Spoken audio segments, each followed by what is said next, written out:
तेरे सर पर काल मंडरा रहा।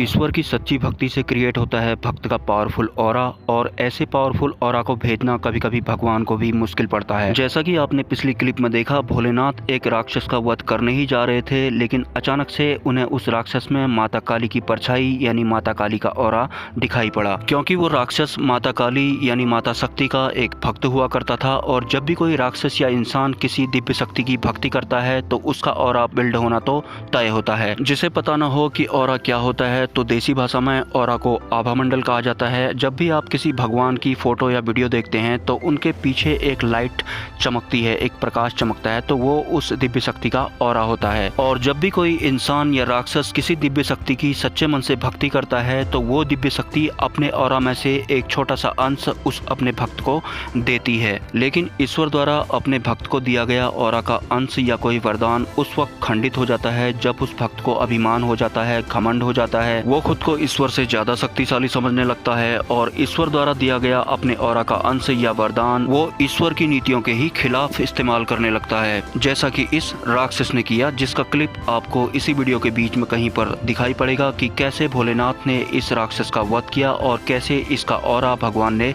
वापस ले लिया। चलिए वो क्लिप पूरी देख ही लेते हैं। तुझ में जो शक्ति है वो तेरी नहीं।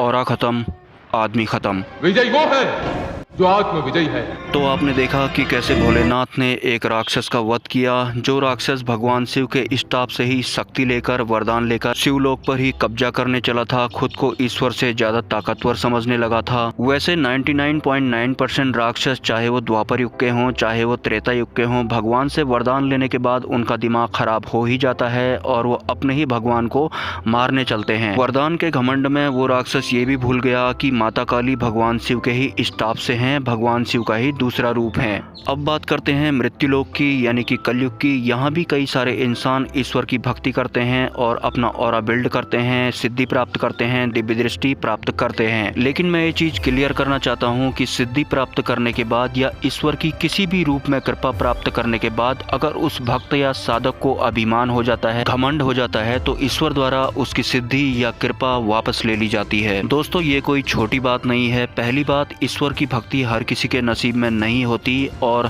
हर एक इंसान ईश्वर की भक्ति तब शुरू करता है जब वो बहुत ज्यादा बुरे वक्त से गुजर रहा होता है। और उस भक्त की सच्ची भक्ति से खुश होकर उसे माता काली, भगवान शिव या फिर हनुमान जी अगर दिव्य दृष्टि देते हैं, कोई सिद्धि देते हैं या किसी भी रूप में उसके ऊपर कृपा करते हैं, तो कृपा प्राप्त करने के बाद अगर उस भक्त में अभिमान आ जाता है, घमंड आ जाता है और उसके बाद उसकी सिद्धि या दिव्य दृष्टि वापस चली जाती है, तो उसे कितना बुरा लगता होगा। और जिस भी इंसान को ईश्वर की कृपा प्राप्त हो जाती है उसे ये दुनिया उसके बाद अच्छी नहीं लगती है। उस भक्त का एहसास ये होता है कि उसका और उसके ईश्वर के रिश्ते से बड़ा अच्छा सच्चा रिश्ता इस दुनिया में कोई हो ही नहीं सकता, और ये सच भी होता है। वो एक ऐसा रिश्ता होता है कि उस रिश्ते को बनाए रखने के लिए भक्त हर संभव कोशिश करता है। उसे कई तरह के नियम परहेज करने होते हैं, उसे घमंड अभिमान से भी बचना होता है। कलयुग खत्म होने वाला है या फिर आखिरी चरण में है, तो आपको एक सच भी मैं बता देता हूँ, हालांकि कुछ लोगों को ये बात बहुत कड़वी लगेगी।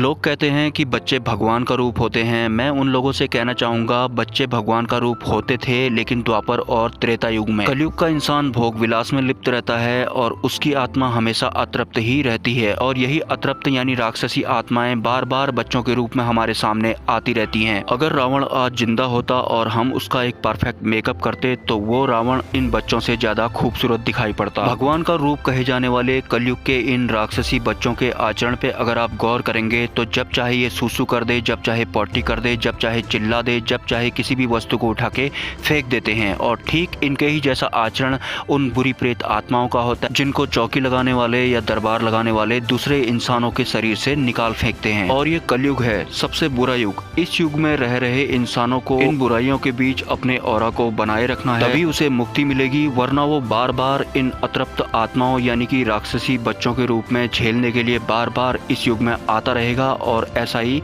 होता आ रहा है। तो कलयुग के इन राक्षसी बच्चों को भगवान का रूप कहकर भगवान का अपमान ना करें। Do not forget to like, share and subscribe and check my other video.